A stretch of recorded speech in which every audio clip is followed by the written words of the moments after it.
um prazer muito grande, né, estar aqui participando desse evento. É um evento com uma temática muito interessante. A questão da decolonialidade é uma coisa muito pertinente para a gente conhecer, discutir e, de fato, se desconstruir, né, de muitas questões que a gente precisa discutir no âmbito social e principalmente educacional. Então, eu sou Patrícia Alves, sou pedagoga, né, sou professora da Rede Estadual de Educação do Estado do Maranhão. E, no momento, eu sou mestranda, né, do programa de pós-graduação em Educação da Universidade Federal do Maranhão, que fica localizado na cidade de São Luís, que é a capital do Maranhão. Eu moro em Imperatriz, né, como eu já falei, isso, né, que é uma cidade ao sul do Maranhão, que fica distante 550 quilômetros da capital, São Luís, e a minha pesquisa ela se desenvolve em uma outra cidade, que é a cidade de Grajaú. Esse artigo que eu vou apresentar hoje, na verdade, ele é um recorte, ele é parte da minha pesquisa de mestrado, né, da minha dissertação, que eu estou defendendo logo mais no início do mês. Então, a minha dissertação, eu pesquiso sobre a trajetória de profissionalização das professoras egressas do Profebepar, e nessa cidade de Grajaú. Então, hoje, o que eu trago para apresentar aqui nesse momento, na verdade, é um recorte para tentar contextualizar essa cidade, né? E como o programa se desenvolve nessa cidade. Então, o Profebepar, ele é o nome que é dado ao PARFOL, né, que é esse programa emergencial que surge em 2009, com o objetivo de atender aos professores, né, nessa perspectiva de formação emergencial. O MEC lança esse programa, né, em todo o Brasil, e aí todas as federais e algumas estaduais também, elas aderem ao programa. E aí, nesse contexto, no estado do Maranhão, a UFMA, que é a Universidade Federal do Maranhão, a UEMA, que é a Universidade Estadual do Maranhão, e o IFMA, eles aderem a esse programa a nível nacional, e cada um cria aí os seus programas institucionais. Na UFMA é criado o Profebepar, né, que é um nome grande, uma sigla grande, mas que de fato ele é o Programa de Ações Articuladas da UFMA. Então, de 2010 até aqui, quando o programa foi implementado, a UFMA conseguiu atender a 38 municípios do estado e a regiões do interior, né? É até uma perspectiva também de desconstrução essa questão do interior, porque, por exemplo, eu moro na segunda maior cidade do estado.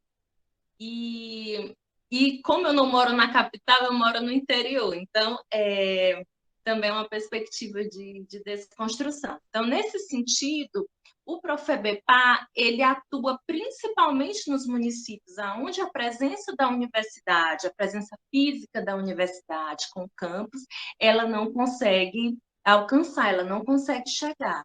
Então, o Profebepar, por meio de acordo de cooperação com os municípios, ele de cooperação, né? Os municípios eles cadastram os professores na plataforma Freire, e aí essa seleção é feita sempre considerando esse cadastro de professores que atuam na rede básica de educação. Então, são os professores que estão no censo escolar sempre do ano anterior e que trabalham e que não têm formação ou na área que atuam, que aí entra no caso da segunda licenciatura, ou na área ou não tem formação de nível superior, que é o meu objeto de estudo, que é o curso de Pedagogia do Profebepar, que atende a professores que não têm formação de nível superior, que atuam na educação infantil e nos anos iniciais.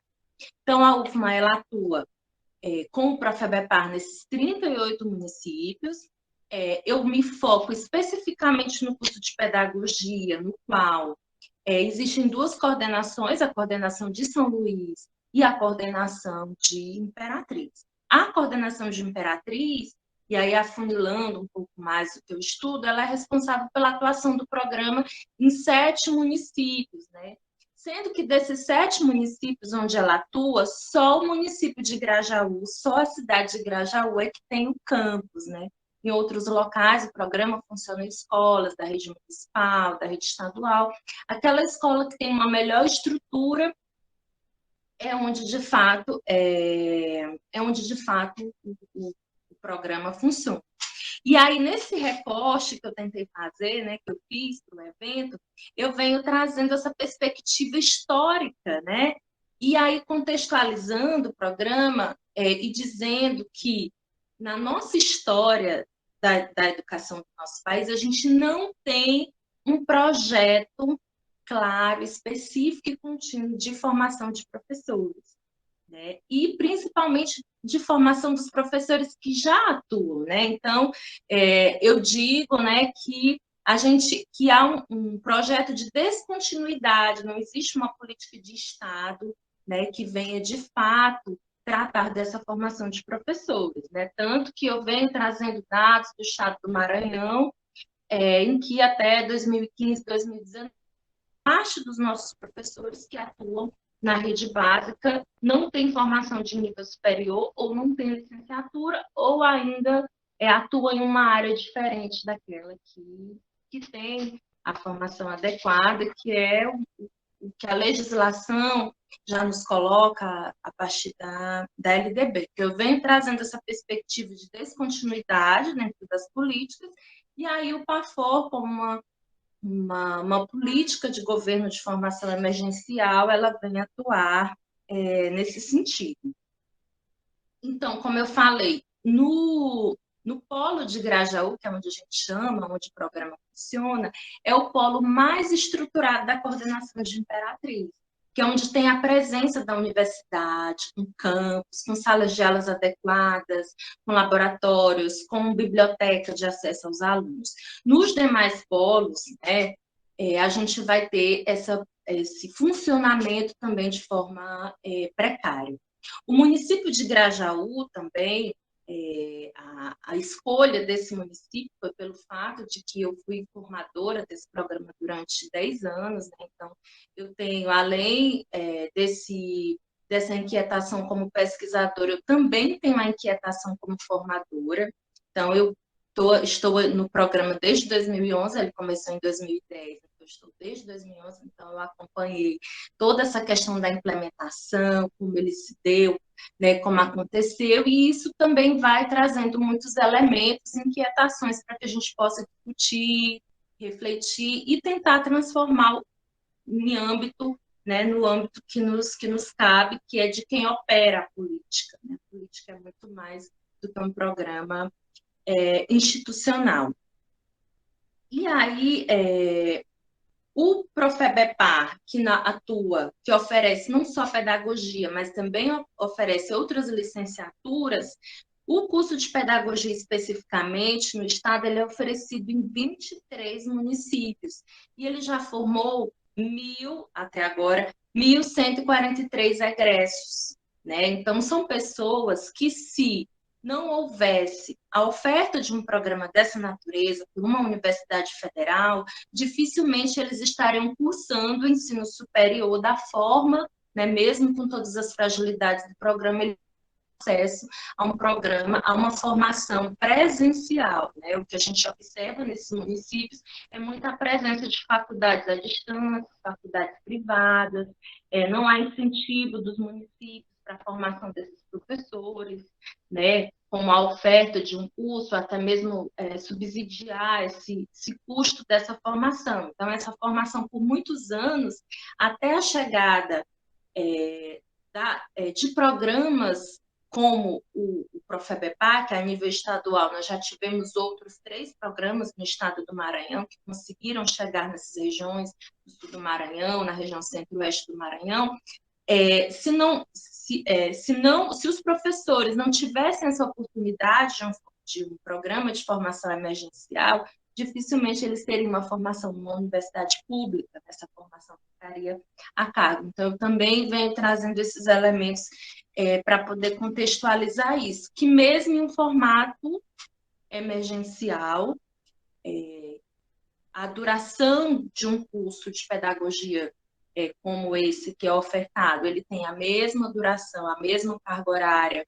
Parte dos professores também, da mesma forma como ele é ofertado na capital, da mesma forma como ele é ofertado em Imperatriz. Então, o projeto pedagógico, a carga horária, parte dos professores, né, já com mestrado, doutorado. Eu sou de uma parcela de professores que são vinculados à rede básica e a gente acaba fazendo uma seleção para poder também trabalhar no programa. Mas o programa, parte dos professores, eles são do quadro efetivo da universidade. E é importante também destacar que Grajaú, ele é uma cidade de médio porte do estado do Maranhão, é considerado dentro do estado uma cidade de médio porte, e que também tem a presença de uma outra universidade pública, que é a estadual, a UEMA. Porém, ela não oferta o curso de pedagogia, que é a grande necessidade. Nesse município, nos municípios menores que estão no entorno, a única oportunidade de se fazer é EAD, né? E aí eu trago na minha pesquisa, que isso já extrapola um pouco o âmbito desse artigo, os relatos das alunas que tentaram cursar e que não conseguiram se adequar ao formato EAD. Que aí é uma outra questão que a gente precisaria de mais tempo para poder discutir. Então, mesmo com a presença de uma outra universidade pública, né, de certa forma, a única forma de cursar a pedagogia de forma pública, gratuita, foi por meio desse programa. Então, esse programa ele impacta direto na rede municipal da cidade de Grajaú. E aí, dentro do município, existe a UFMA, né, com cursos de licenciatura. A UFMA lá, ela tem outros cursos de licenciatura na área de ciências sociais, na área de ciências da natureza, né, que são esses cursos interdisciplinares, e também tem a presença de mais duas instituições privadas, porém também no formato EAD. Então, quando eu coloco esses poréns, às vezes porém para a gente, né, que mora em outras cidades, que existe uma oferta de ensino superior muito ampla, mas para aquela cidade, né, que é uma cidade de médio porte do estado do Maranhão, ela acaba se concentrando como um polo de formação de professores e formação de profissionais, dado a escassez da oferta de outros cursos de nível superior, tanto na área das licenciaturas quanto na área de outras formações, na área do bacharelado. Então, o município de Grajaú se destaca como esse espaço também de formação profissional, e aí, junto com isso, eu venho destacando outros elementos, como, por exemplo, o crescimento do IDEB, que foi muito considerada após a presença desse programa. Esse programa ele já forma professores desde 2015, então aí a gente já tem uma quantidade de professores que são formados a partir desse programa.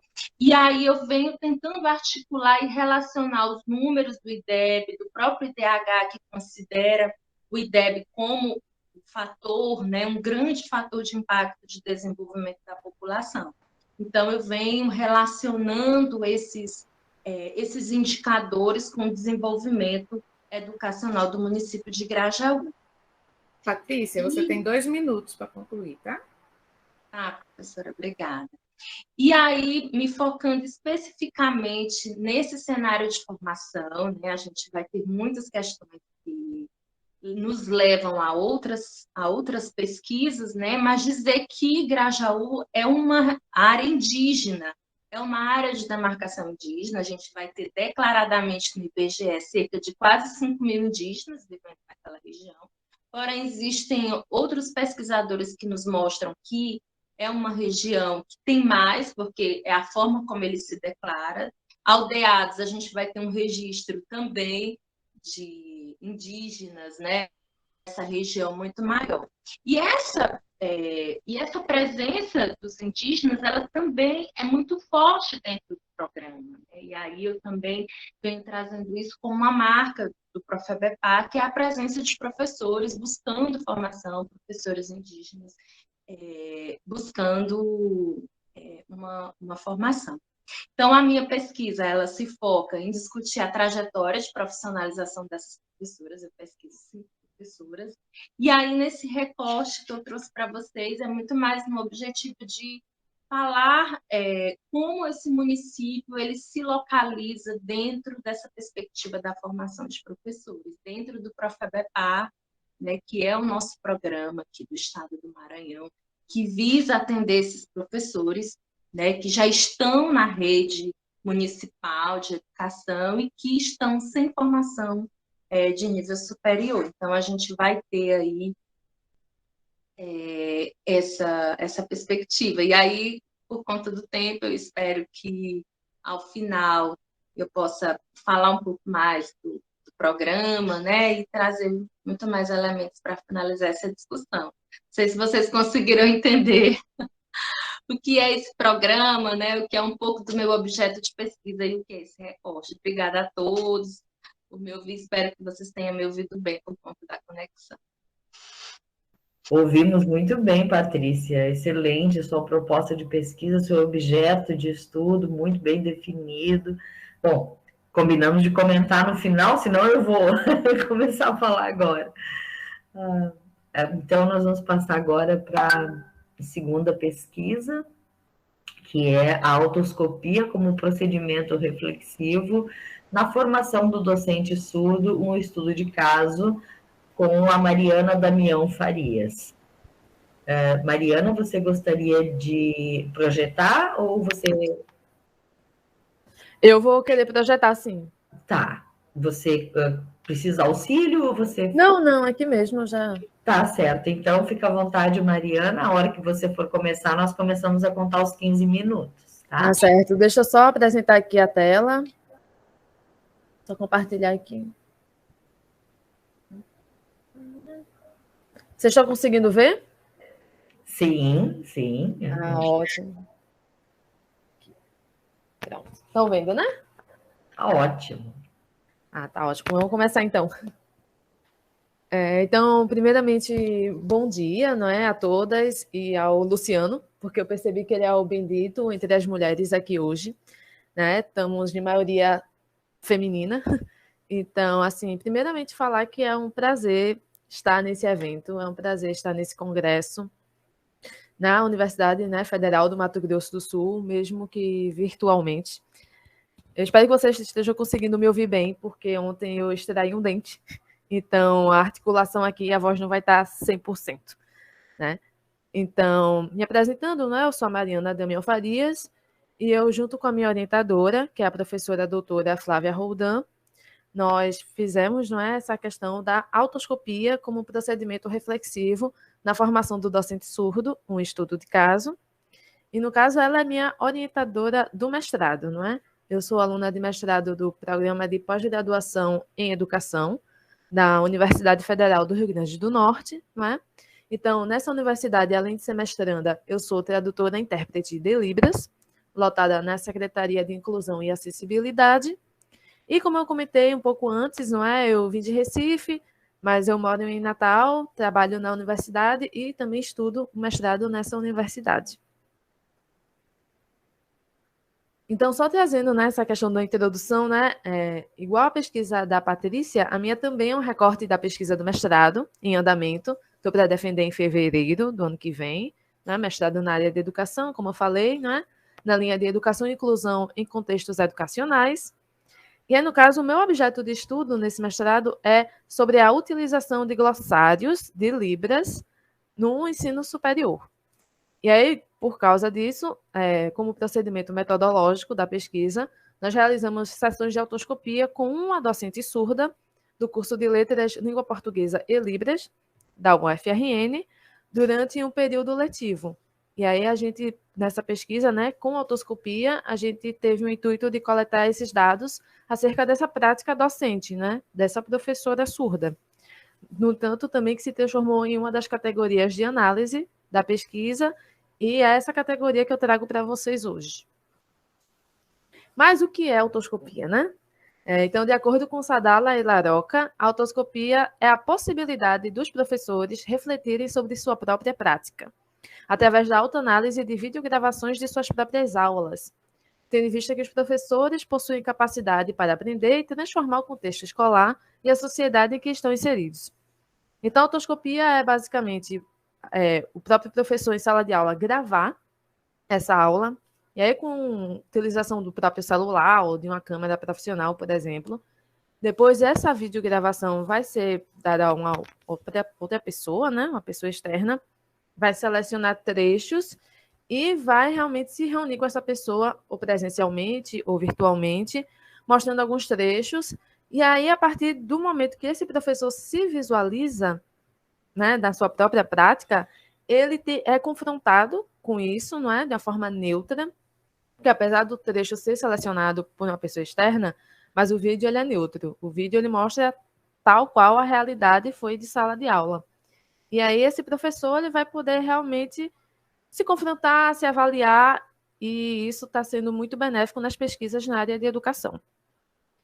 E principalmente na área da formação de professores, porque a proposta formativa da autoscopia vem desde a sua origem, não é?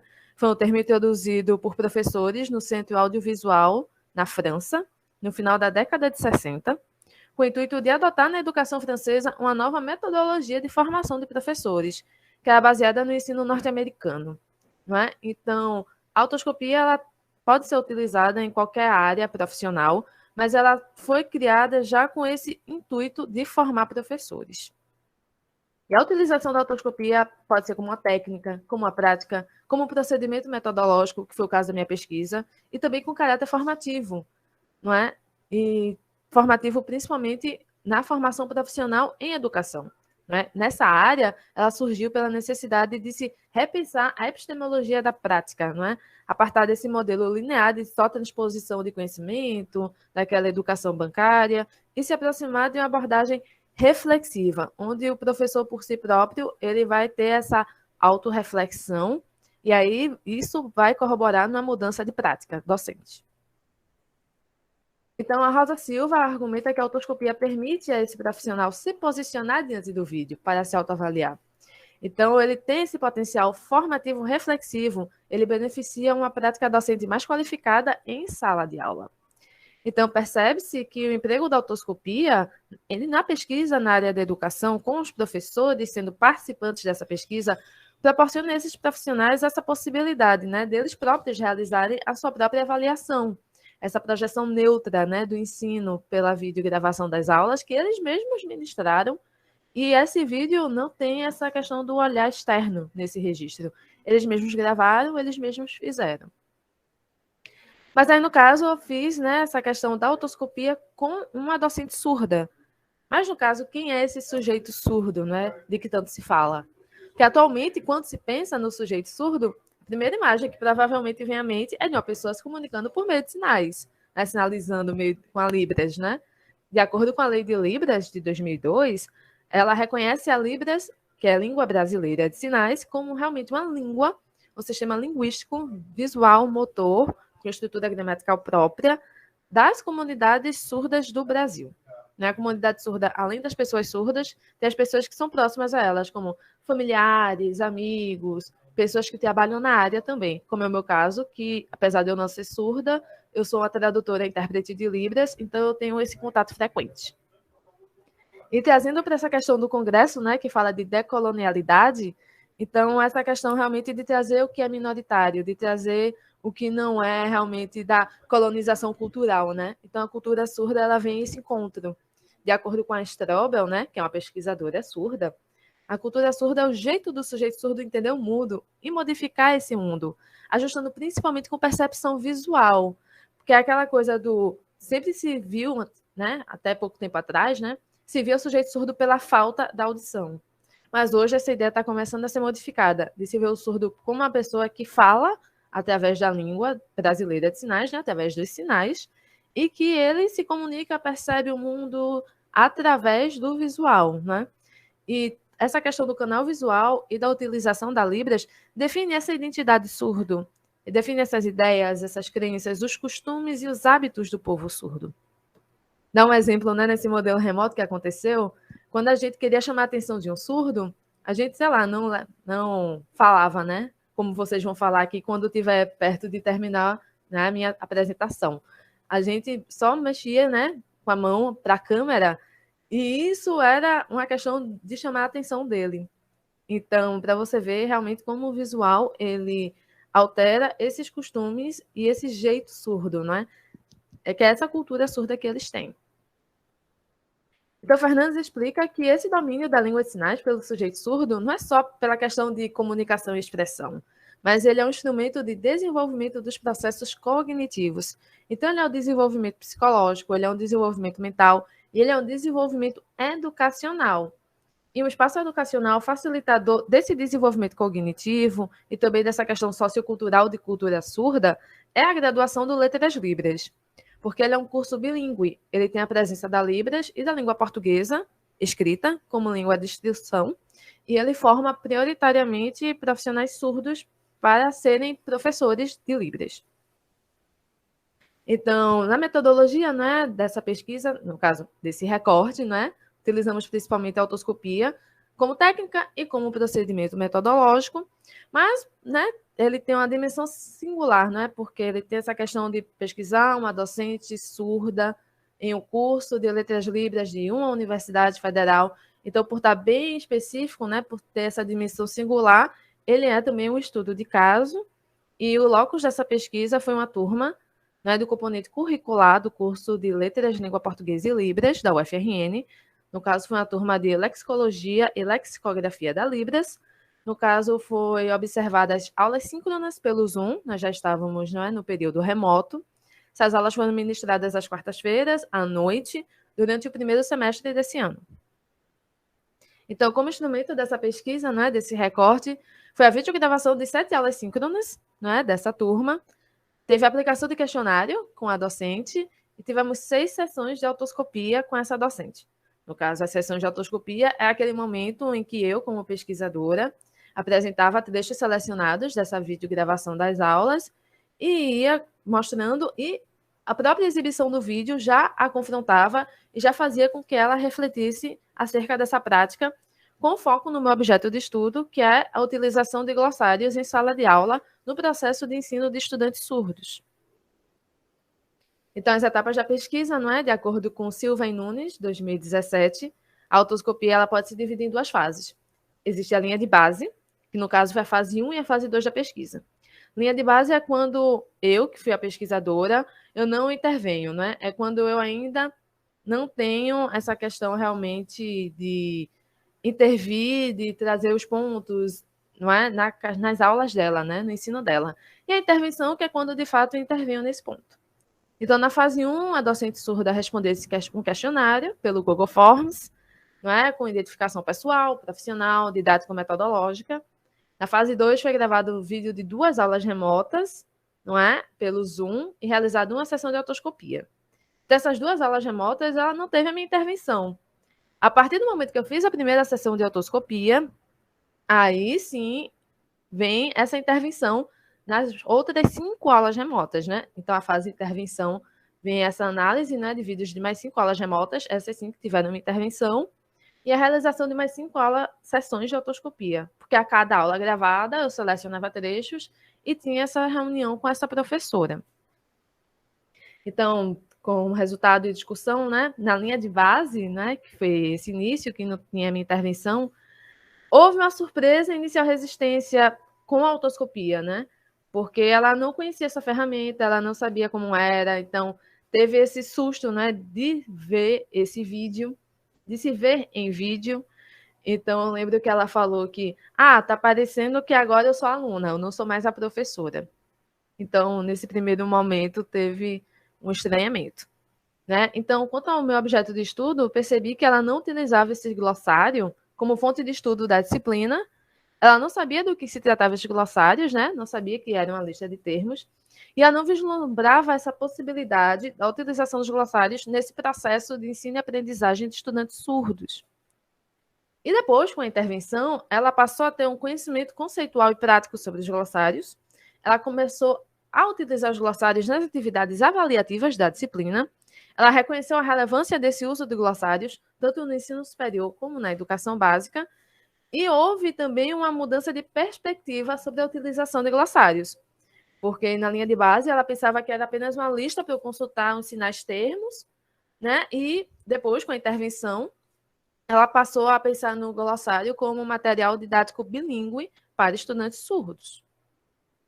Então, assim, as considerações que eu chego com essa categoria, né, que foi esse recorte da dissertação, é que as mudanças de percepção e análise do próprio fazer docente, né, que foi feita, né, que eu mostrei agora há pouco, né, de acordo com o objeto de estudo, assim como a presença desses momentos autorreflexivos e essa nova postura de ensino que ela adotou durante esse período que foi breve, porque, no caso, o calendário acadêmico da UFRN, esse ano, tivemos 3 períodos letivos, então nós tivemos menos aulas, e como as aulas se dividiam entre síncronas e assíncronas, e eu só podia contar com os momentos síncronos, né, para ter as videogravações, então, assim, foi um período curto, e foi um período realmente com pouco material. Mas, mesmo assim, esse empreendimento soma o que a literatura já trazia a respeito do caráter formativo que a autoscopia possui. E mesmo com essas singularidades linguísticas, educacionais e socioculturais do sujeito surdo, que no caso foi a docente surda que participou, essa questão, né, principalmente pela língua de sinais e pela essa questão visual, a pesquisa respeitou essas especificidades o tempo todo. Então, todo o contato, toda a comunicação, tudo foi realizado com canal visual, respeitando também essa questão da Libras. Todas as sessões de autoscopia foram feitas através da Libras, como língua de comunicação. Então, por causa disso também, essa pesquisa obteve êxito e as sessões de autoscopia transcorreram sem nenhum impedimento por parte da docente. Então, esse estudo ele traz essa relevância social enorme, porque ele traz contribuições para a educação de um contingente de mais de 10 milhões de cidadãos brasileiros, né? Segundo o censo de 2010 do IBGE, há 10 milhões de pessoas surdas no Brasil. Dentre essas, mais de 2 milhões são pessoas com deficiência auditiva severa ou grave. E são pessoas que não vão poder, por exemplo, fazer leitura labial ou treinar a oralização para falar em português oral. Então, elas vão ser realmente mais, assim, utilizar mais essa questão da Libras como língua de comunicação, de expressão e também de constituição dele, né? E, além disso, essa pesquisa ela traz a questão de uma metodologia bilíngue, né? Ela se vale da Libras, que é a língua dessa comunidade, como língua de instrução no ensino superior. E há poucos cursos disponíveis nessa modalidade para esse público-alvo. Então, atualmente, de curso de modalidade bilíngue, tem apenas os cursos de letras libras, né? Espalhados pelo Brasil afora, e há o curso de pedagogia bilíngue, né? Que ele é centralizado no Instituto Nacional de Educação de Surdos, no Rio de Janeiro, e eles têm alguns polos à distância, não é? Em algumas universidades, não são todas. Então, trazendo essa questão da autoscopia para a formação docente surda, ela traz essa relevância de trazer essa percepção de uma metodologia para um público que é carente de formação inicial, que é carente também de uma formação continuada, e mostrou-se eficaz para esse público também. Essas são as referências que eu usei e eu agradeço mais uma vez a atenção de todos e vou estar disponível, com certeza, para comentários, enfim, qualquer intervenção que possa ter, não é, ao longo da manhã de hoje. Excelente a pesquisa, Mariana. Nossa, ficou me suscitando umas ideias aqui. Parabéns. Obrigada. Depois vamos voltar a conversar. Sim, sim. Então, agora nós teríamos, né, a pesquisa de número 3, mas agora vamos passar então para a pesquisa de número 4, que é o processo da linguagem oral e escrita das crianças na alfabetização e os desafios da prática docente nos dias atuais, com a nossa pesquisadora, né, Viviane Silva Batista, que vai... Todos, eu sou acadêmica, né, da UFMS, do curso de Pedagogia, e juntamente com a minha orientadora, a professora Janaína, né, Nogueira Maia, nós fizemos essa pesquisa sobre o processo da linguagem oral e escrita, né, das crianças na alfabetização e os desafios da prática docente nos dias atuais. A pesquisa ela vai abordar sobre o percurso, né, do processo de alfabetização, o letramento das crianças, né, ao adentrar as séries iniciais. E sublinha, né, experiências, né, nas suas práticas docentes, bem como os desafios enfrentados pelas crianças, né, do século XXI, ou seja, né, o excesso de informações em que prejudica o aprendizado. Então, essa pesquisa ela é teórica, ela contempla autoras como Emília Ferreiro, 2011, e Magda Soares, 2009, né, que compreendem a utilização dos métodos que sintetizam, né, uma forma de conhecimento, de leitura e de escrita, né, nos primeiros anos escolares. Pode passar. Então, os questionamentos, né, a problematização, ela se dá nos tempos atuais, né? Como se dá essa aprendizagem, né, de uma nova geração? Então, quais são os processos, né, que estão sendo aplicados na prática de leitura e escrita, né, das crianças, na atualidade, em contextos diversificados? Pode passar, professora. Para Ferreiro, né, 2011, a alfabetização é um processo que ela percorre por toda a vida, vai desde a infância até a adolescência, a pessoa adulta. Então, as oportunidades apresentadas às crianças, elas criam expectativas, né, de transformações no entendimento do processo educativo. Por outro lado, Soares, de 2009, ela vai argumentar, falar que o letramento é a junção juntamente com a alfabetização, que ambos eles acontecem, né, de forma em conjunta, em que o sujeito ele vai assimilar a linguagem escrita e falada, né, com as práticas da inserção na sociedade. Vai conseguir dialogar, ler um livro, descrever sua própria história, e assim as coisas vão criando, né, vão constituindo uma significação, que nivela-se uma cultura escrita. Ou seja, né, que a criança ela já está imersa em uma cultura escrita.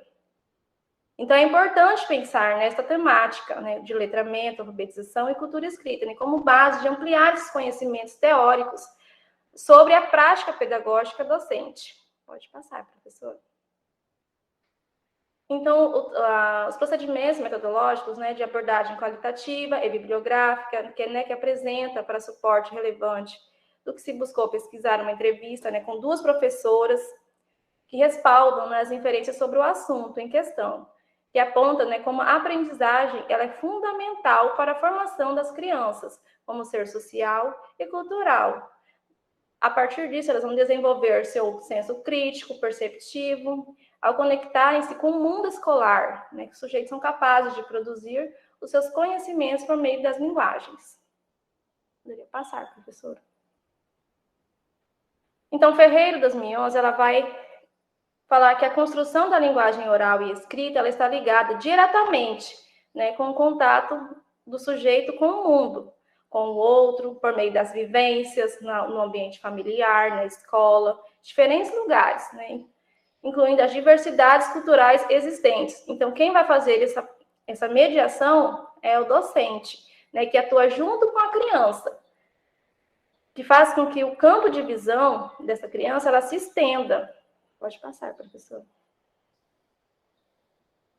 Então, assim, a criança, ela aprender o código dentro da escrita alfabética, ela atribui propriedade do que aprendeu em seu cotidiano. A criança, né, em seu processo de leitura, ela identifica o que lê os códigos escritos em diferentes espaços, né? Ou seja, quando ela vai ao mercado, né, ela tem os rótulos das embalagens, ela vai conseguir identificar símbolos, propagandas, cartazes, nomes, ruas, né, receitas, cartas, né, dentre muitas possibilidades que a criança ela está imersa nessa cultura escrita, em que em todo momento ela se depara, né, com a escrita. Ela vai levantar hipóteses, né, compreendendo o significado da escrita por meio da visão que ela tem, também por meio da oralidade do docente. Então, tem-se aqui, né, a importância do letramento nesse processo. Poderia passar, professora. Então, os diálogos, né, decorrentes do processo de alfabetização, ensinar a aprender, né, o que dizem as professoras entrevistadas. Então, esse diálogo ele aconteceu no mês de agosto, né, de 2021, em que pontuou questões relevantes, né, para entender a realidade desse processo na sala de aula, né, representadas, é claro, pela professora de educação infantil, que é formada em pedagogia, aproximadamente 5 anos, né, na alfabetização. E a professora dos anos iniciais, né, do ensino fundamental, também formada no magistério e pedagogia, que são duas professoras. que se dispuseram, né, a relatar a sua experiência, né, a sua prática com alfabetização e letramento. Poderia passar, professora.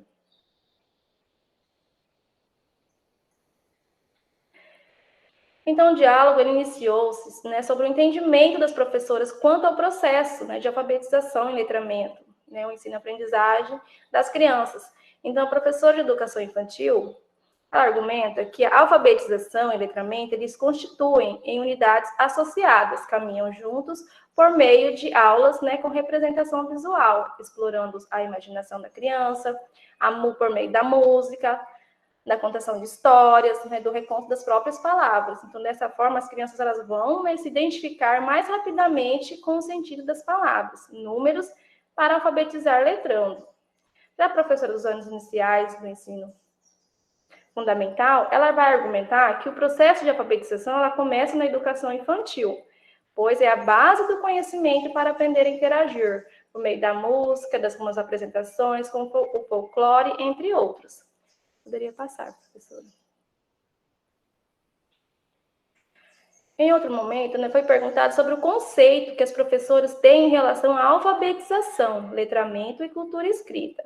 Então, para a professora de educação infantil, a alfabetização é também letrar, né, por meio da imaginação que a criança tem, a percepção delas, né, com os objetos, ensinar apresentando o mundo das palavras, a linguagem escrita, aprenderem um nome, a cultura escrita, está interligada, né, um ao outro. Já para a professora do ensino fundamental, a alfabetização e letramento é a cultura escrita. Sim, ela tem como resultado único, né? Então, ela se faz a junção das três em um único resultado, que dá significação dos símbolos, que a criança imagina, manuseia o concreto, então, ela constrói e reconstrói o conhecimento por meio da prática. Poderia passar, professora? Então, diante, né, do que foi descrito nos diálogos, há diferentes versões para os conceitos no processo de alfabetização, letramento e cultura escrita. Então, para a Magda Soares, né, 2009, ela vai falar que a alfabetização é ensinar a compreenderem a linguagem escrita e oral por meio do seu domínio próprio. Enquanto no letramento, a criança ela tem possibilidade de entender o mundo das letras, pois vivenciam em uma cultura escrita, em seu entorno, um dos mais complexos contextos da sociedade. E que, dessa maneira, ampliam-se, né, o conhecimento e a autonomia da criança, oportunizada pelo docente. Poderia passar, professora? Então, os desafios, né, da prática docente, na alfabetização e letramento, ele é um processo em construção, que há lacunas evidentes, né, no que seja o entendimento da concepção do que vem a ser a inserção da criança na cultura escrita.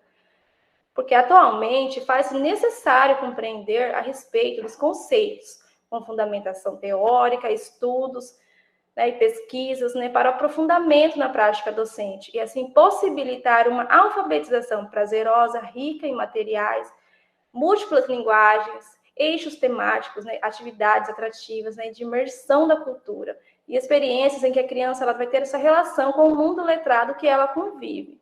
Ou seja, o professor docente, né, ele tem essa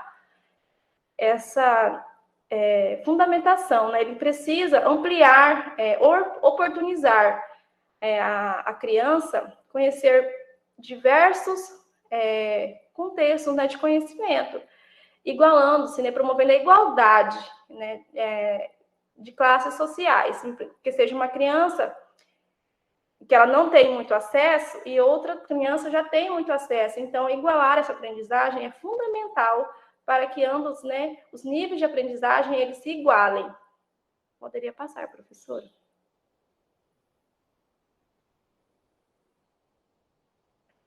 As considerações finais, né, que a gente aborda Soares 2019, ou 2009, que ressalta, né, o processo de alfabetização, que ele é contínuo, né, ele vai até a fase adulta, né, e que envolve a apresentação dos signos linguísticos, numéricos, né, por meio da apropriação da leitura e da escrita. Porque a partir disso, a criança ela vai conseguir apropriar dessa cultura escrita, né, da escrita, da linguagem, de todos os tipos de linguagem, em que ela vai conseguir posicionar-se quando ela for falar sobre algo. Então, de acordo com o autor, o processo de alfabetização ele está pautado né, em um contexto de letramento, inicialmente respeitando o letramento social do indivíduo, né, ou seja, que ele já traz de leitura de mundo. Poderia passar, professora? Então, os resultados, né, diante do diálogo com os docentes, evidenciam que potencializar os aspectos do letramento, da alfabetização de crianças, é complexo, pois exige do docente conhecimento de dimensões, né, que envolvam o desenvolvimento humano, fatores internos, externos, e sua inter-relação, né, com o contexto das práticas sociais. Tem funções sociais de leitura e escrita. Então, assim, este processo de alfabetização ele só pode ser consolidado quando a capacidade afetiva e sociais dessa criança estiverem em vistas, né, de conseguir desenvolver a sua aprendizagem no processo de escolarização. Então, é importante, né, que o professor ele atua com fundamentação teórica, né, que ele tenha no seu planejamento a participação da criança, né, como centralidade no ensino. Poderia passar, professora. Então, essas são as minhas referências, né, algumas das minhas referências que foi utilizada. Meu muito obrigada.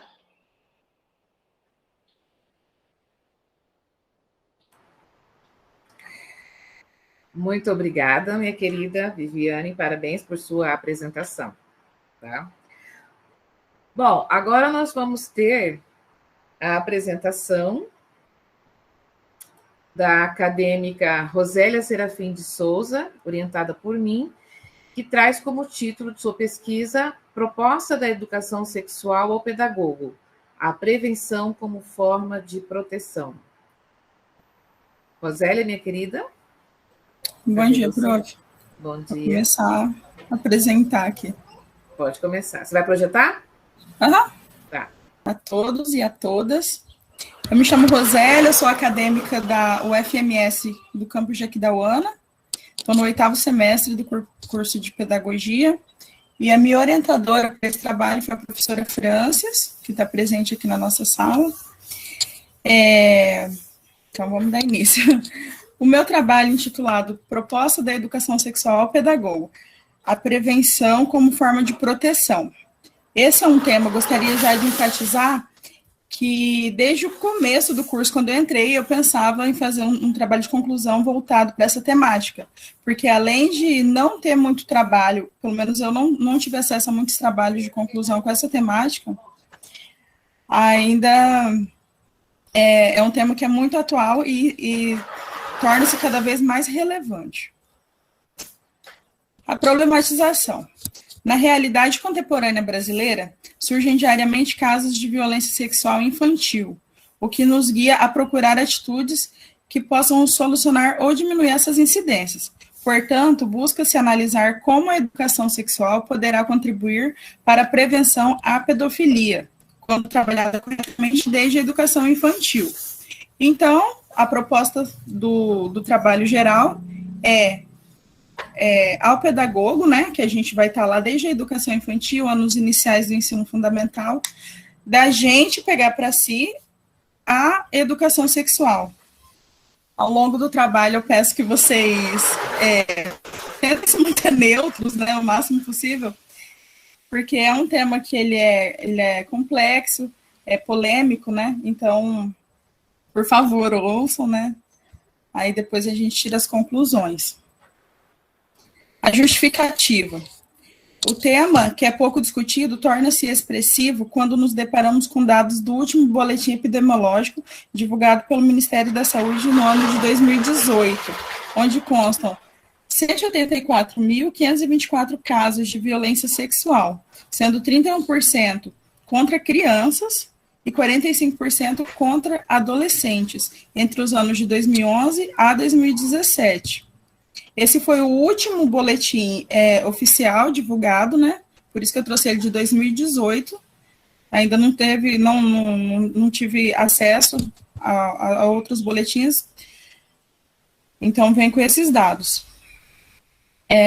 De modo que a pesquisa escolhida auxiliará para futuras reflexões acerca do papel fundamental que a escola poderá ter frente a problemas relacionados ao abuso infantil. Então, eu foquei, né, bem no papel da escola, especificamente no papel do pedagogo, frente a problemas de abuso sexual, né? Desculpa.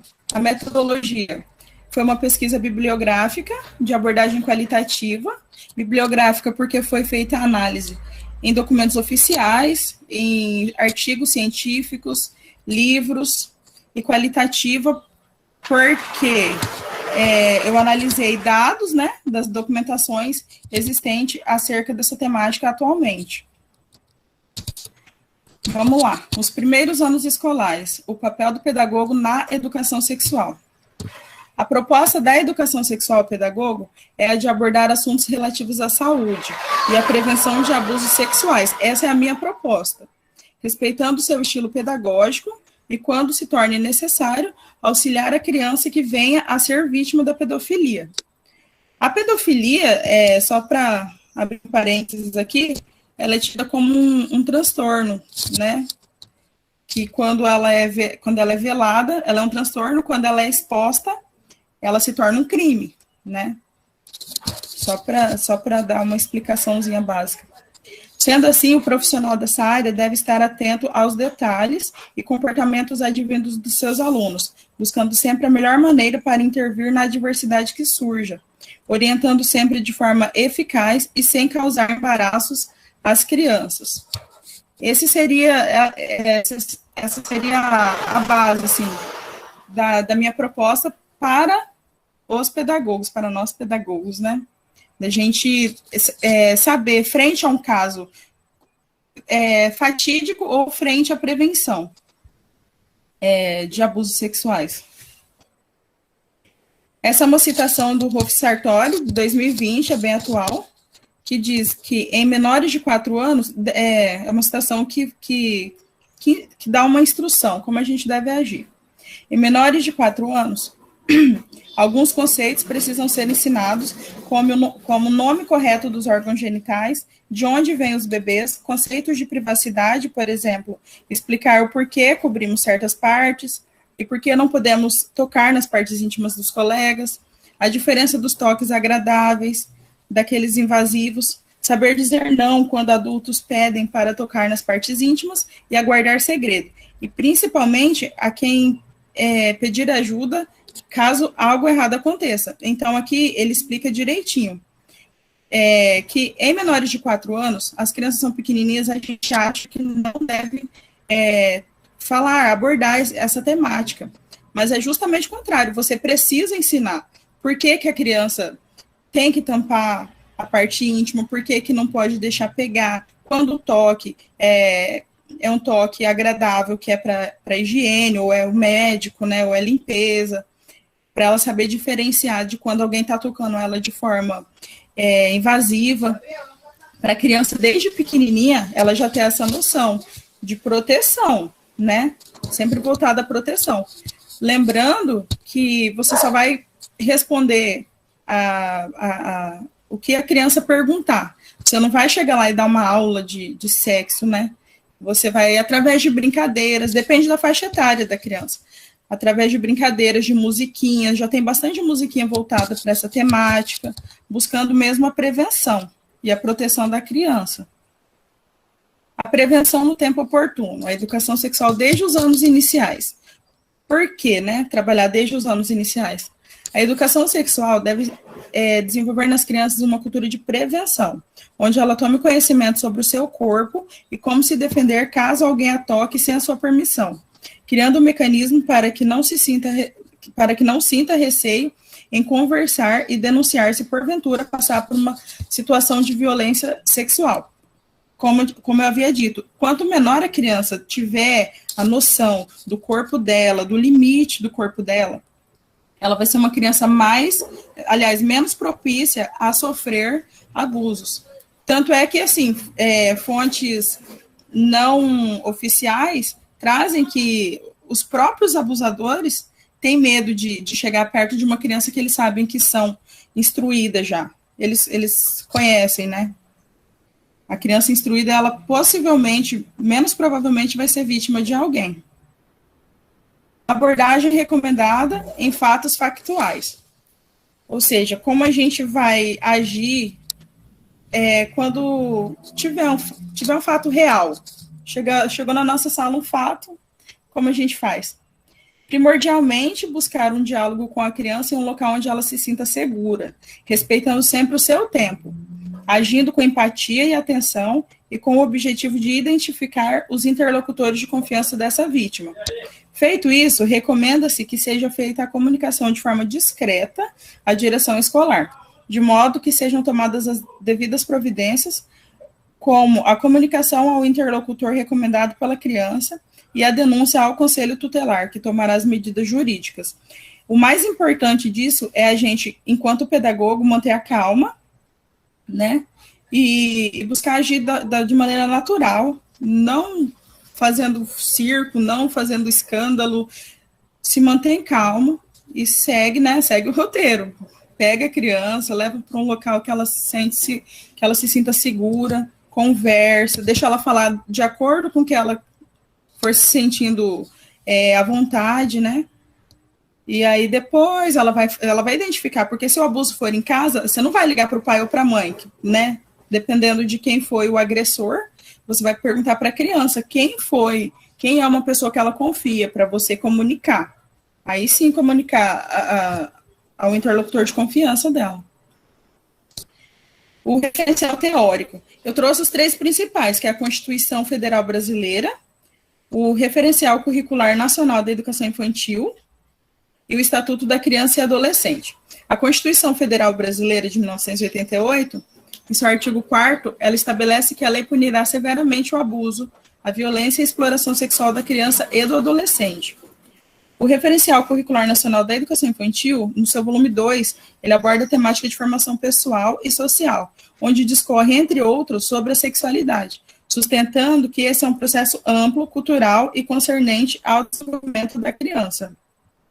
E o Estatuto da Criança e do Adolescente, no seu artigo 245, agora voltando para nós profissionais, estabelece uma multa de 3 a 20 salários de referência, aplicando-se o dobro em caso de reincidência, se deixar o médico, professor ou responsável por estabelecimento de educação à saúde e de ensino fundamental, pré-escola ou creche, de comunicar à autoridade competente os casos de que tenha conhecimento, envolvendo suspeita ou confirmação de maus-tratos contra crianças e adolescentes.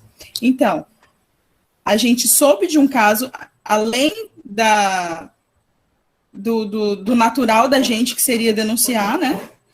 Além disso, ainda tem a lei que estabelece multa em caso da omissão, porque seria, no caso, uma omissão à criança, né? Resultados. A falta de regulamentação legal, no caso a BNCC, né, que ela trazia sobre a sexualidade, sobre gênero, foi retirado.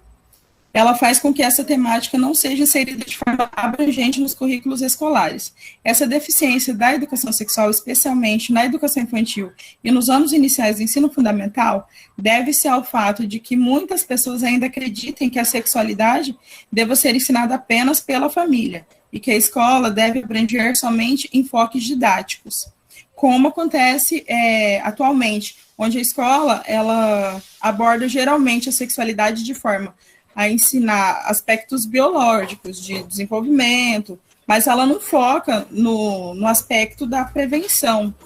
Não tem ainda documento que os obrigue, né? Então já fica uma coisa mais opcional e geralmente não trabalha.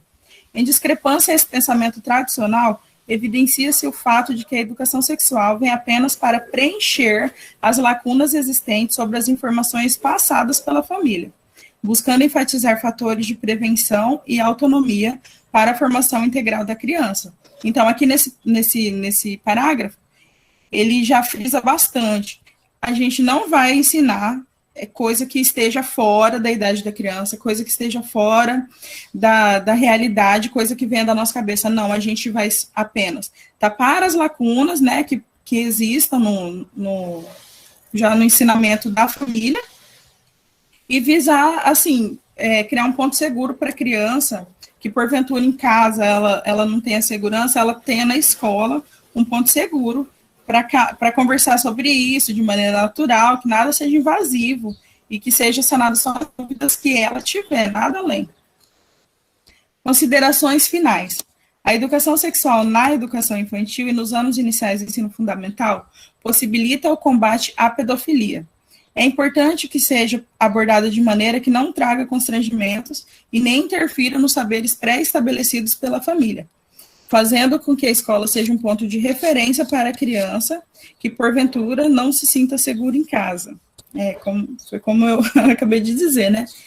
E eu gostaria também de enfatizar que tem pouquíssimos trabalhos voltados a isso. Acho que seria bem interessante que houvessem mais pesquisas sobre essa temática, porque é muito importante. Apesar de ser pouco falado, é muito importante, ainda mais em tempos atuais.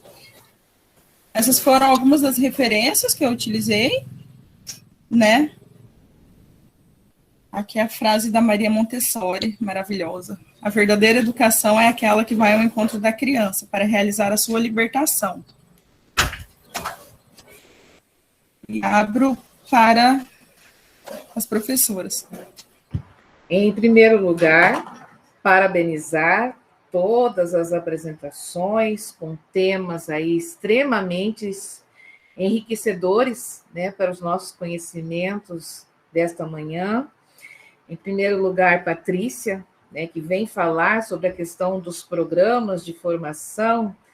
E, Patrícia, me permita uma parte, eu fico assim muito revoltada, né, porque essa questão da formação dos professores, nós já estamos discutindo desde a LDB de 1996, quando ela já preconizava que a formação dos professores deveria ter, né, o ensino superior, e hoje ainda nós vemos, né, na sua realidade, esse número gigantesco de professores que não possuem formação, né, a nível superior e estão exercendo as suas atividades. E, ao mesmo tempo, nós temos uma BNCC, né, que vem também ressaltando a questão da equidade de educação no nosso país, né, dizendo da importância da qualidade, todos termos acesso a uma educação de qualidade. E ainda não conseguimos resolver este problema da formação, infelizmente, né? Daí, como você próprio diz, né, na sua fala, as políticas existem, mas muitas vezes elas são ineficazes, como é o seu caso aí de Manaus, infelizmente, né? Mariana vem falando, né, da autoscopia. Mariana, eu fiquei apaixonada e vejo assim que seria um dos caminhos, sim, né, de gravarmos essas nossas aulas, as nossas falas e fazermos essa autoavaliação, né, de repente de estarmos assistindo aquela aula, né, aquela didática, as metodologias que nós aplicamos para os nossos alunos. Muito interessante. Eu só fiquei numa dúvida, a questão do docente surdo, Mariana. O docente surdo, ele é docente só do aluno surdo ou ele é docente de todos? Como que é isso? Então, esse docente surdo, ele é docente de todos os alunos, porque, no caso, esse é o curso de Letras, Língua Portuguesa e Libras, não é? Da Universidade Federal do Rio Grande do Norte, e é um curso para formar professores de Libras. Então, entram prioritariamente alunos surdos, mas entram também alunos sem deficiência, né? Que a gente chama de alunos ouvintes. Então, esse professor surdo, ele vai dar aula para toda a sala. E para ingressar, né, esse aluno ouvinte, ele tem que ingressar, ele faz uma prova, né, um teste de habilidades específicas, e ele já tem que ingressar dominando um pouco a língua de sinais. Então, toda a aula é ministrada em Libras, e esse professor, ele é professor da sala inteira. Muito bom, viu? Parabéns. Bom, e depois vem Viviane falando de alfabetização e letramento, né, Viviane, que é ainda também um ponto, um quê, uma chave, interrogação que a gente discute, e agora, nesses tempos pandêmicos, essa diferença, né, essas, vamos dizer assim, essas desigualdades, principalmente dentro da sala de aula, elas vão ficar muito latentes, porque durante a pandemia nós tivemos alunos que tiveram apoio dos pais, mas também nós tivemos alunos que sequer tiveram as atividades impressas. Então, a questão da alfabetização, do letramento, né, dessa importância de se fazer a leitura do seu contexto, é um ponto também que a gente vai continuar numa discussão muito grande.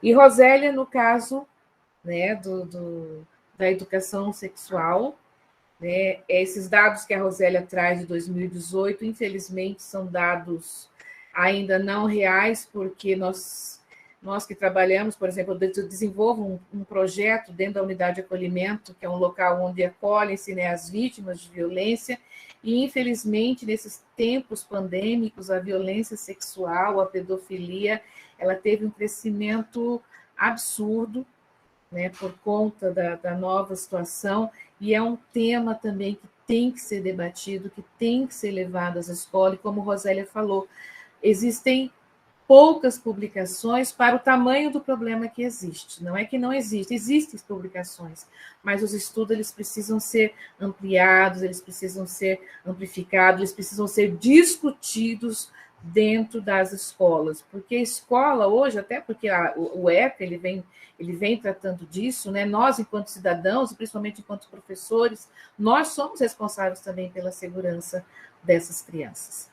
Tá? Bom, eu fiz um apanhado geral aí, só para a gente recapitular, e vou passar agora para a professora Janete para dar os encaminhamentos. Professora Janete, é com você. Então, que pesquisas incríveis, não? Pesquisas muito potentes, né? Muito importantes, muito significativas, e nos encanta ver, né, que a educação, mesmo com tudo que está acontecendo à nossa volta, ainda temos pessoas preocupadas, né, em discutir questões tão sérias, tão importantes. Como a professora Francis já comentou, e fez um apanhado muito rico também para contribuir com essa nossa sala aqui de comunicações, né? Realmente, o que a Patrícia nos traz revela uma preocupação e uma parte, né, do nosso país que ainda sofre com essa questão da formação de professores, né? A Patrícia trouxe um dado que eu só gostaria de perguntar, Patrícia, qual é o percentual mesmo que você disse de professores no estado do Maranhão que não tem formação de nível superior? Você poderia repetir, por gentileza?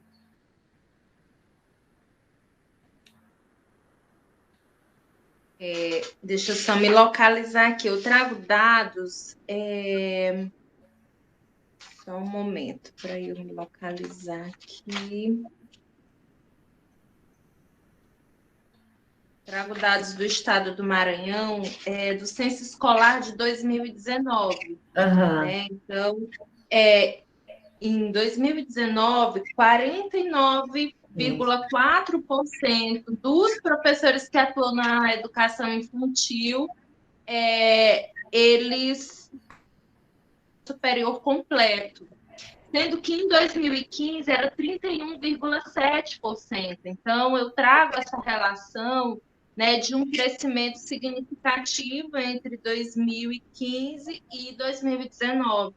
Já no ensino fundamental, a gente vai ter esse número um pouco melhor. A gente, em 2015, tinha 41,72% e vai para 2019 para 57,57% de professores.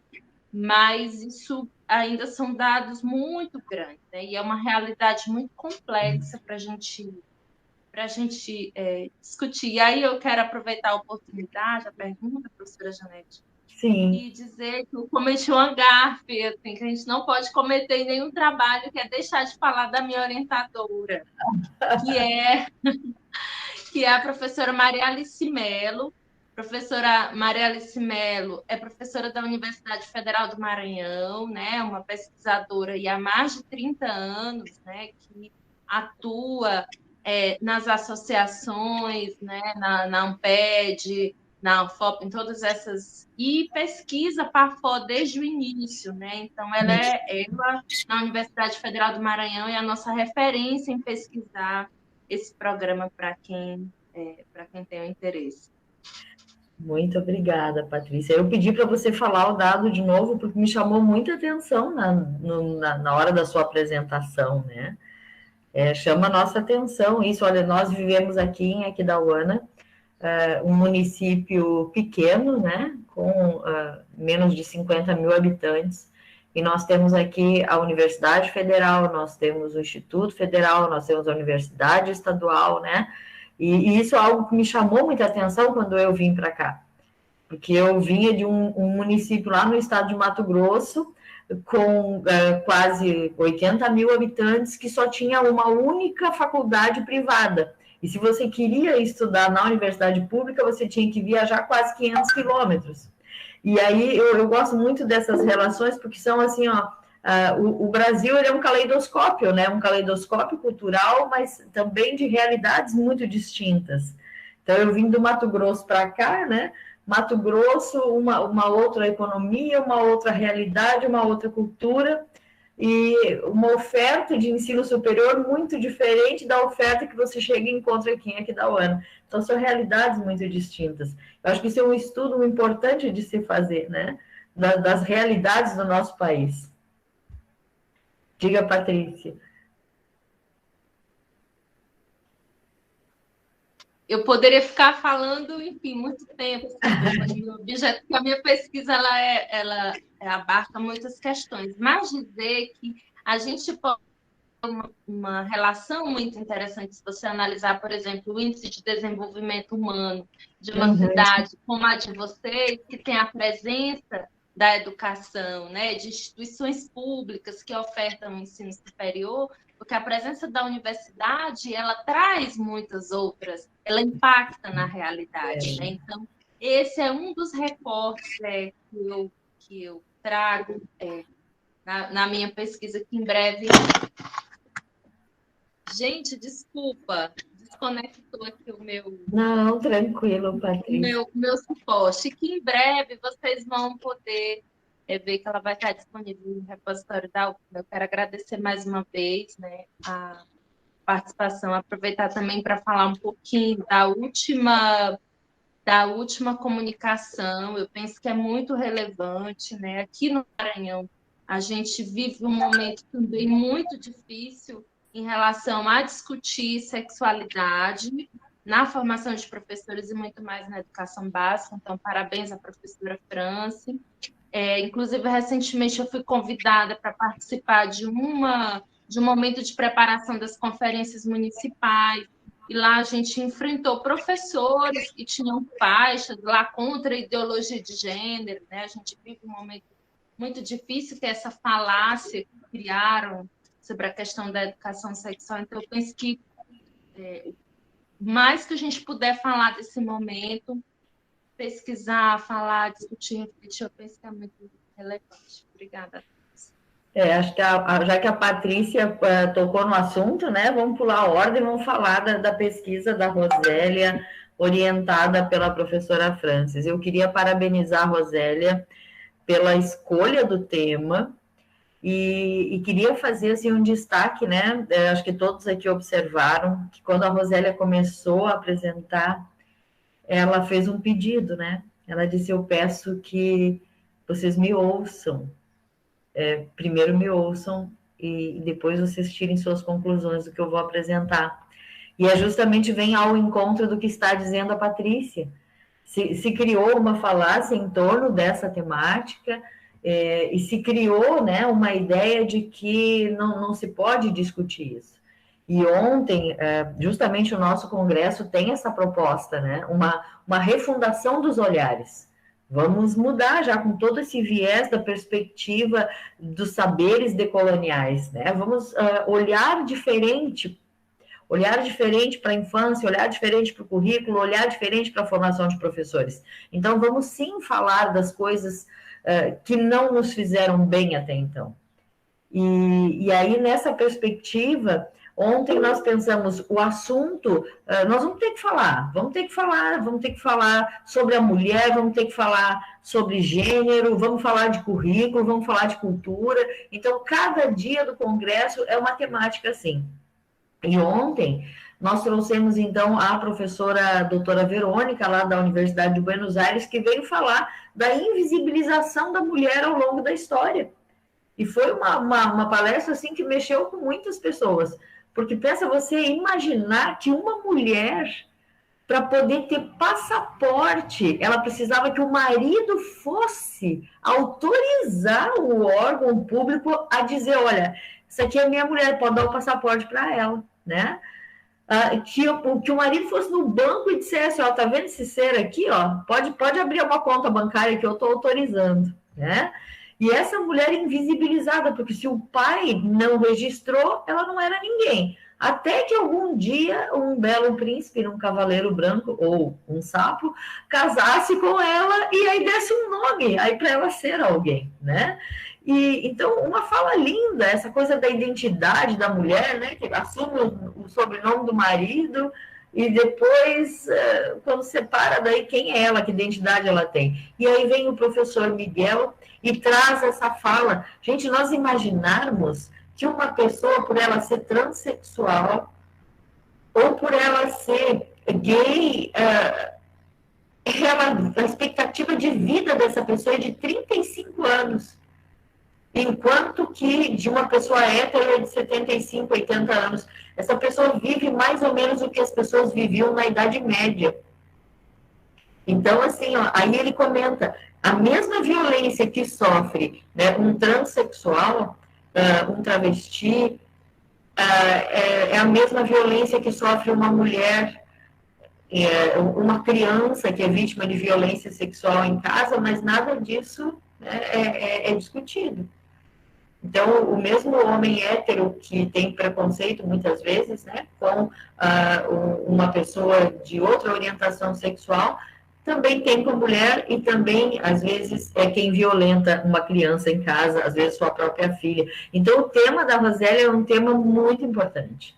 Muito importante. E a Rosélia trouxe, assim, a perspectiva legal, né, da questão também. Uma fundamentação muito boa. Olha, parabéns, Rosélia, pelo seu trabalho. Parabéns à professora Francis por orientar a temática.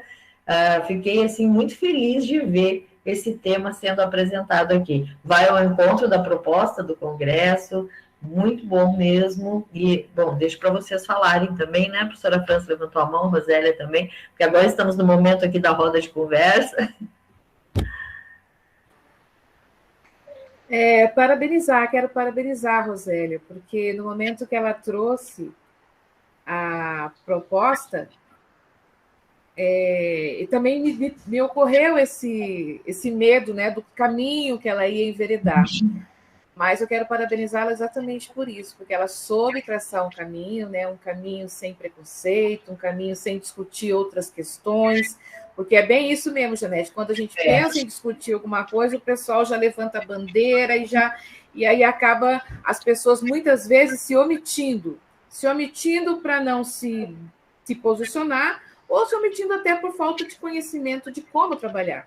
Então, eu vejo que o artigo, a pesquisa da Rosélia, ela vem exatamente contribuir com isso, porque ela vem trabalhar da realidade, dos fatos que estão ocorrendo, e vem também sendo subsidiada pela legislação, pelas leis, né? E de como também algumas metodologias para se trabalhar isso com a criança.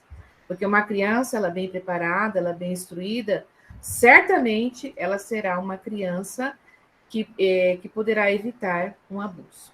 Então, para a Rosélia, meus parabéns, fiquei muito feliz em poder contribuir com esse seu trabalho. Sei que não foi fácil, né? Foram muitas idas e vindas, mas parabéns, eu estou muito orgulhosa de você, assim como eu também fico muito feliz com todas as pesquisas aqui apresentadas. Exatamente. Nossa, quase chorei. Ai, obrigada, gente. Obrigada, professora Francis. Eu escolhi justamente a professora Francis por ela ter o projeto lá com as crianças, né, na casa de abrigo, e ela abraçou mesmo, tomou para si e me orientou e voltou o negócio, né, professora? Tantas leis, tanta coisa que tem que dar o aporte para essa temática, e infelizmente, né, a questão da bandeira, a questão partidária, não sei, ela acaba falando mais alto, mas não deveria, né? É uma temática que eu não quis, de jeito nenhum, abordar questão partidária, mas sim a questão da criança. As crianças, como a professora falou, na pandemia, pelo que eu li, até diminuíram os casos de denúncia, porque não estavam indo à escola, não estavam frequentando a escola. Então, o professor, o pedagogo, ele tem uma função tão importante que, se todos tivessem a noção disso, de querer se envolver, de não ter medo, as crianças estariam mais protegidas, porque tá difícil, parece que vai tampando, vai tentando abafar, e não é uma temática para abafar, é para falar. Esquece partido, esquece ideologia, esquece tudo, só pensa na criança. E eu fico muito feliz de ter podido falar, sabe? Ter tido a oportunidade de falar sobre isso, porque desde quando eu pisei na universidade eu pensei em fazer alguma coisa sobre isso e graças a Deus deu certo. Muito obrigada. Que bom. E a Mariana, nossa, Mariana, eu até anotei aqui sobre a sua proposta. Mariana, gostei, que preciso confessar que aprendi aqui com você, viu? E estou querendo praticar autoscopia também, porque, olha, é um tema que eu conheci, honestamente conheci hoje aqui com você, né? Agora, gravar as aulas para assistir depois, eu acho que é uma prática muito interessante, né? Para que a gente possa até trabalhar algumas questões e corrigir certas práticas, né? Certas questões didáticas, né? Que permeiam aí as nossas aulas. E essa questão do docente surdo também, né? Que, na verdade, faz muito tempo que nós precisamos mexer com as nossas realidades, né, e ter outros olhares. E eu acho que você trouxe um olhar para nós que nós estamos precisando ter sobre questões que há muito tempo já deveríamos ter, né, estendido esse olhar, modificado nossas práticas. Gostei muito da sua pesquisa, Mariana, aprendi muito com você. Nossa, muito obrigada por esse feedback maravilhoso, professora Janete. E, assim, eu vou puxar duas falas, né? Uma da professora Francis, uma da professora Janete, né? Porque as duas falaram muito sobre essa questão da autoscopia, não é? Esse benefício da autoscopia, de que ficaram se sentindo provocadas a utilizar a autoscopia, a conhecer a autoscopia e, quem sabe, né, usar nas pesquisas, não é?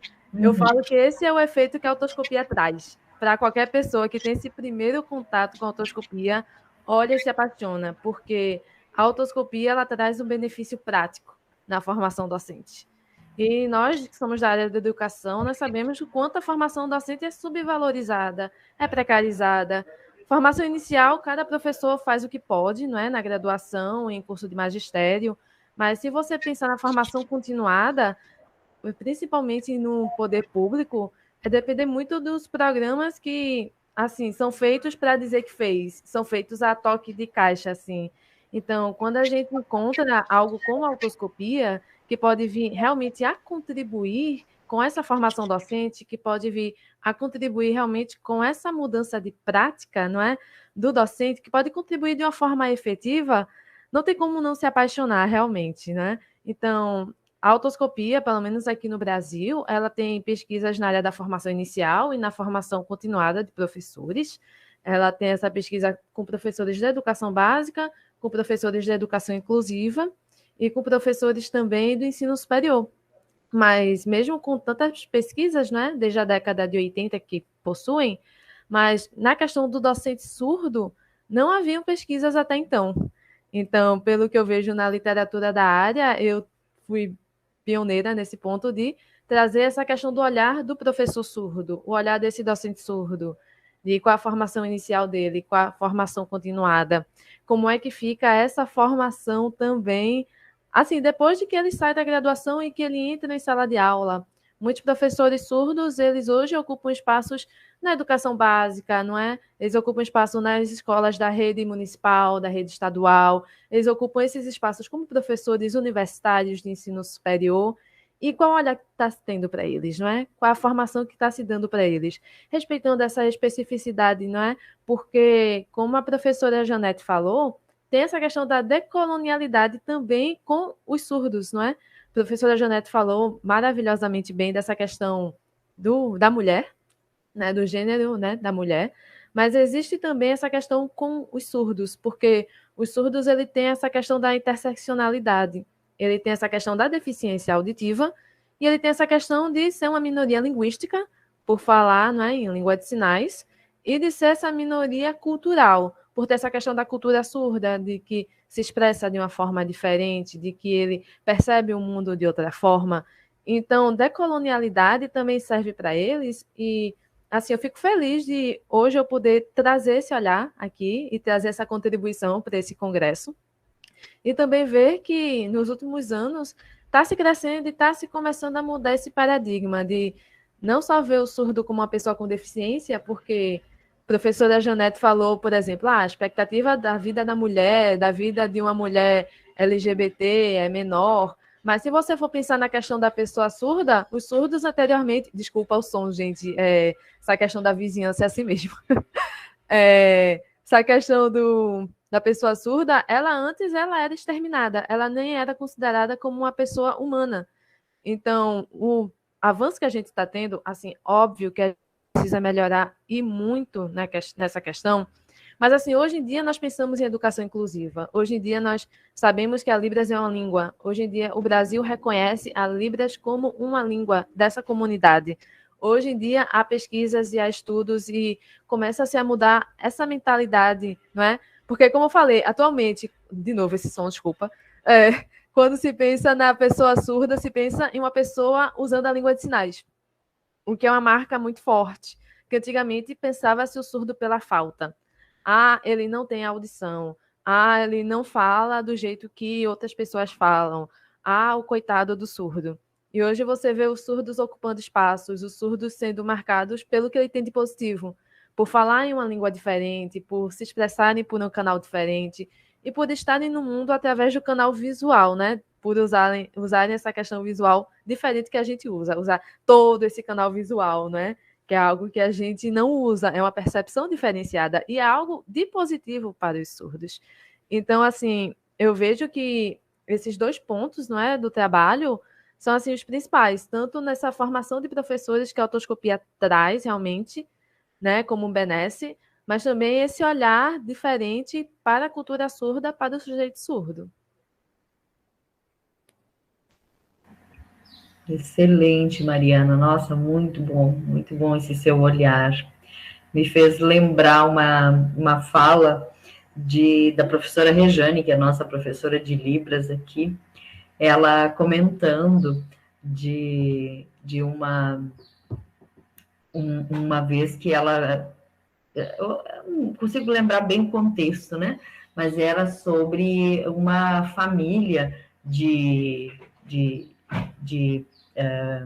pessoas que não eram ouvintes, né? E que eles disseram que eles só foram perceber, né? Quando eram criança, só foram perceber que as outras pessoas eram diferentes deles quando eles estavam crescendo e começaram a perceber que existia preconceito ao redor. Porque para eles, o mundo deles era tão perfeito, e aí quando você falou, né, assim, ó, eles achavam que era tudo tão, tão maravilhoso, tão lindo, toda essa forma de comunicação que existia ao redor deles, e na verdade ela disse que quando ela conversou com eles, eles disseram que eles até acharam triste quando eles viam o porquê que as outras pessoas tinham que...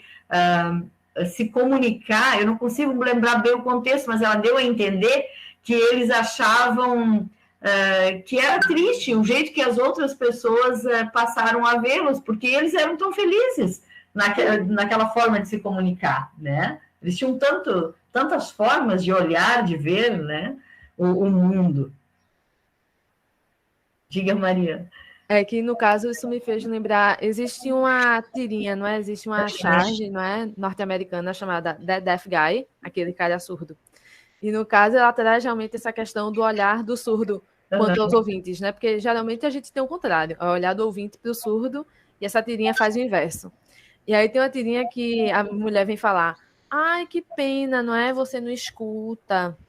sinto muito. Aí ele olha, você sabe língua de sinais? Aí ela, não sei. Ele, poxa, que pena, né? Não sabe falar com as mãos, que coisa triste. Então, é exatamente essa questão da perspectiva que a gente traz, não é? De que, tipo, não há só a falta no surdo, não é? De que há potencialidade, de que há realmente coisas positivas e que serve até para nós, não é?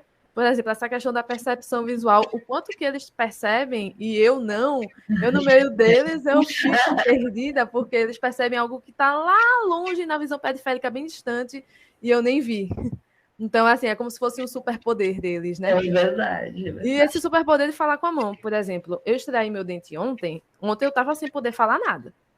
Então, assim, mas eu podia falar com as mãos livremente. Claro. Então, eu conseguia me comunicar normalmente com outras pessoas que soubessem a Libras naturalmente. Então, assim, é um superpoder também de que a pessoa adquire, mesmo sem ter a deficiência auditiva, né? Exato. Apenas com o contato e com essa questão da cultura surda, né? Muito interessante. Bom, e aí queria, então, também comentar sobre a pesquisa da Viviane, né? Nossa, Viviane, incrível você trazer essa temática, porque a alfabetização e letramento, acho que nós vamos estudar a vida toda, né, Francis? Por favor, porque, olha, por mais que nós estudemos, que nós... Com certeza. Gente, incrível. E olha, Viviane, é um tema desses inesgotáveis, viu? Nós vamos ter que estudar muito, porque a todo momento surge algo, né? No nosso caminho. Porque, veja, agora nós tivemos a pandemia, quem imaginaria que isso ia acontecer? Aí mais uma intervenção no meio do processo, mais temos que mudar, retomar, né? Mais pesquisas sobre. Então, é um tema realmente inesgotável, né? Parabéns por ter optado por essa temática, por ter se aprofundado, né, nas leituras, por ter ido ouvir, né, as professoras acerca disso. Viviane? Vamos lá. Eu que agradeço, né, por essa oportunidade, né, de estar demonstrando, né, essa pesquisa, porque a gente acredita, né, que o professor, né, o docente, ele tem essa possibilidade. Só ele pode, né, transformar a vida da criança, transformar o conhecimento da criança dentro da instituição escola. Porque hoje a gente vê, né, essa dificuldade, né, que os pais têm em ensinar. Então, a escola, ela é a base, né? O docente, ele é o precursor, né, desse processo. Então, eu só tenho a agradecer a todos vocês. E imagina, Viviane, excelente a tua abordagem. E tem mais alguém que gostaria, gente? Não é só nós falando aqui, né? Os comunicadores, eu e a professora Francis, que mais? Quem gostaria de comentar? E não vão embora sem a nossa foto oficial, gente. Gostaria de parabenizar as meninas. Os trabalhos foram ótimos também. Verdade. E, assim, parabéns pra gente. Parabéns para todas nós. É isso aí, parabéns, né? Pelas abordagens. Muito bom. É um orgulho, né, vermos assim essas pesquisas sendo produzidas. Linda, um prazer tê-las aqui conosco. Espero vocês hoje, 14 horas, nossa primeira palestra da tarde para quem está no fuso horário de Amazonas, Mato Grosso do Sul, né? Fuso horário de Amazonas é 14 horas e 15 horas para quem está no fuso horário de Brasília, tá? Então, nos vemos hoje, 2 palestras muito importantes. Hoje vamos para Salamanca, na Espanha, depois vamos para o Chile e vamos falar hoje sobre currículo, interculturalidade e uma visão muito triste, que é a visão de um currículo monocultural que em alguns lugares ainda perdura, tá? Nos vemos hoje à tarde, então. Beijo para vocês, muito obrigada. Professora Francis, minha amiga. Tchau, tchau. Obrigada também. Obrigada. Tchau, gente.